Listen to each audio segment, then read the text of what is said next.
I'm back.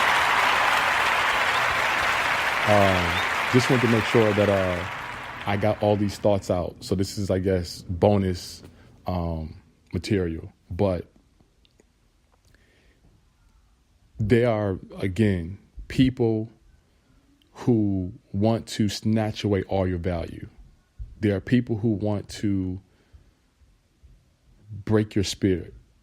And who knows what their inspiration is? It might be something that is racial. There may be something that has something to do with an identity. Like, I just don't like this group of people, and there's only one of these people around me that I don't like. So let them know how much I don't like them. And I'm not going to say it straight to their face, but I'm going to do it in a bunch of different other ways to make sure that they know I don't like them. And it's completely unfair. You've not done anything to them, but they are intent on making your life miserable. And for some reason, they want to see you, or they want to see that person literally crumbling on the ground, begging for mercy for whatever reason. They want to see you just completely destroyed, spirit broken, and the reasons are unknown. And who knows? It's probably some lack of insecurity. There is maybe some suffering that took place in their life, and they've not acknowledged it, they've not accepted it, and they've not appreciated the process themselves and moved on in a way that is healthy, right? And so because they haven't found a way to make sense of what took place in their life, now that toxic energy is almost like a disease, it's almost like a weed, right? And it's just kind of growing out of their body in the form of manipulation, neglect, verbal abuse, physical abuse, being spiteful, being angry, being hateful. Something happened to that person, and there could be several people that look like you, but that person sees you and wants to just take it out on you. Or maybe this person wants to take it on a collection of people. Who knows what the inspiration is? But I am telling you, in spite of that narrative, you have to be everything that you consider yourself to be everything that you were intended to be. In spite of I know you hate me. I know you don't like. It's cool. It's cool. I did it. I did what I was supposed to do. I made sure that I showed up with the right mindset. I made sure that I showed up with good intention. I made sure that I was intentional about how I wanted to show up. I made sure that I was pleasant, I was kind, I was helpful, I was respectful. I was all those things that I needed to be to hopefully reverse the mechanism. But because this other person is as intentional as you are to be mean and ambitious, sometimes you can't do anything about that person. Sometimes you can't help that person. And sometimes the next step is, okay, cool. I see that you're doing everything you can to bring me down.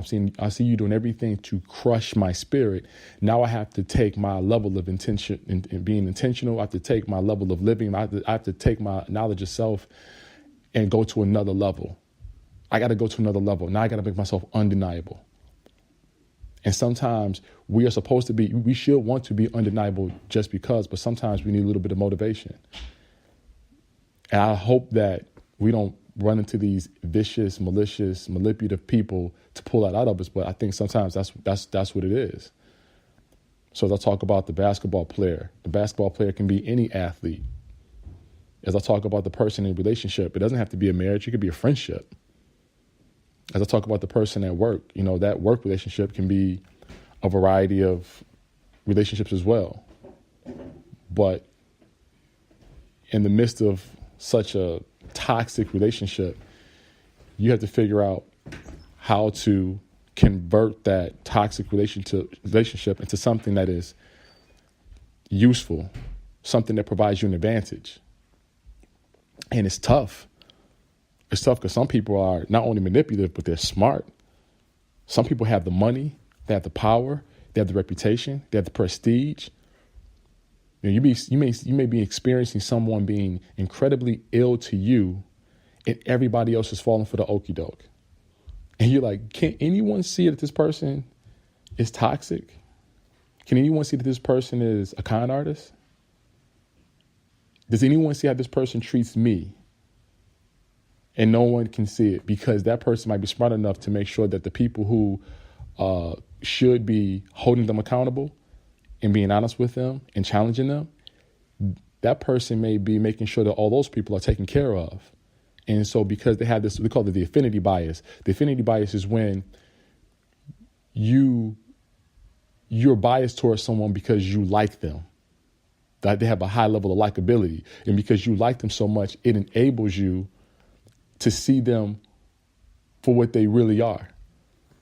And some people are being Jedi mind tricked into believing this person is an awesome person when in all actuality, they're manipulative. They're vicious.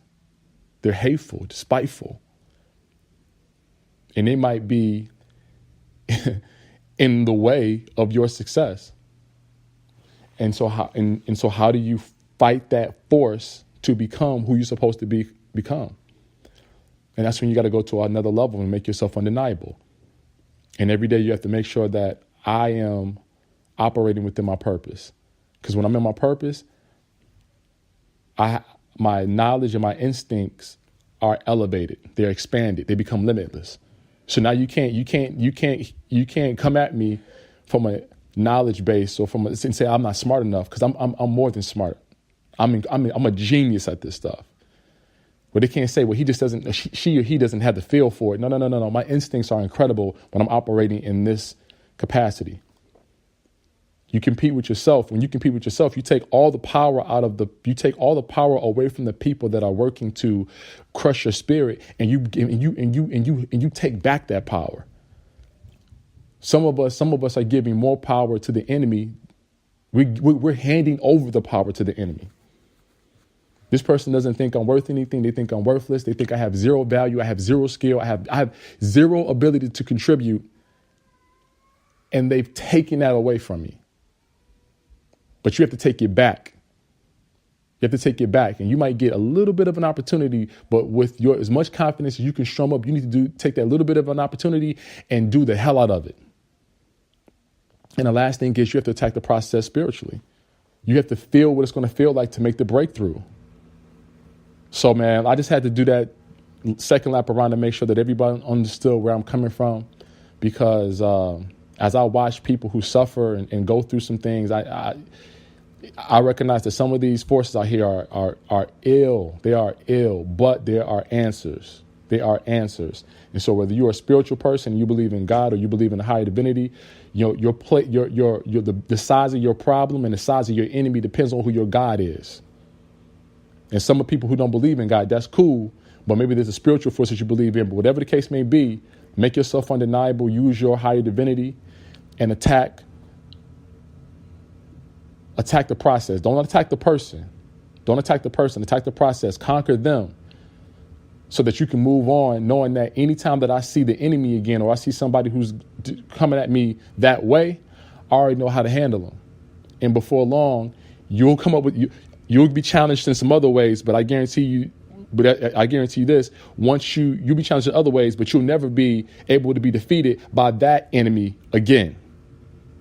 Because once you defeat one enemy, you go against another one and another one and another, and you're constantly being challenged. But I guarantee you, if you conquer the enemy that's in front of you right now, you won't have to worry about him ever again, because you'll know what to do as soon as you see him, and you know how to recognize him a mile away. So that's it. I'm going to let y'all go. Marv Fikes Jr., Become the Podcast. Y'all take care.